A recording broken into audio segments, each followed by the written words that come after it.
Magandang araw po. Ito po ang niluto ng inyong tita. Ang aming pong ulam ay nilagang karne po ng baka. At yan po ang ating mga gulay nilagay. Fresh ang ating mga gulay. Ayong pechay bagyo, repolyo at ang ating pong patatas, sibuyas na puti at siling green. At ito po yung ating karne ng baka. Ayan. Titimplahan po natin. Naglagay na po tayo ng mga pangpasarap dyan. At atin pong pakukuluan yan, naglagay po tayo ng patis at saka po pamintang buo. Medyo matagal po namin yung nilaga dahil mas masarap po pag malambot na malambot ang ating karne ng baka. Ayan, may paano pa tayo, may patinidor pa tayo dyan. At medyo pag okay na po yan, naglagay po ako ng tubig sa kabilang lutuan.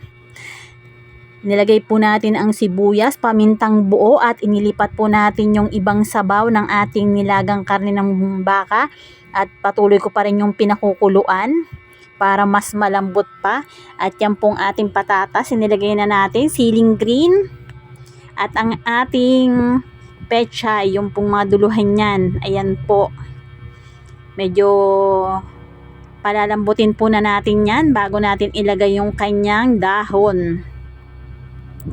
At isinama na po natin ang ating repolyo. Hinati lang po natin yan sa 4. Ayan, medyo marami ang ating gulay. Magkakasya kaya dito.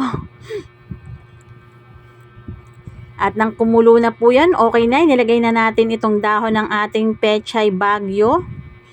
Pakuluan ulit natin yan. Ayan, medyo nahihirapan ang yung tita.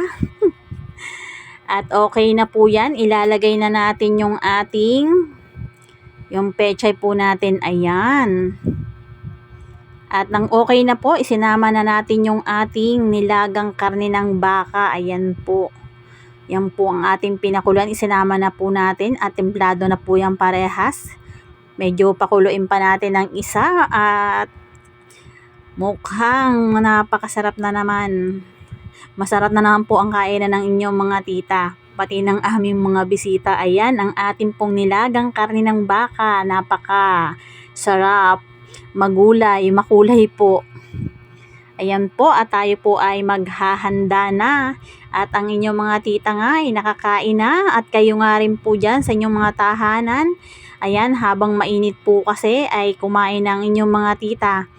Ayan, napakasarap ng aming ulam ngayon. Ayan. At syempre, lalo pang mas masarap kung mayroon tayong sausawan, may patis po at kalamansi yun, may siling. Ayun, salamat po ng marami sa inyong panonood. Happy lunch po sa inyong lahat.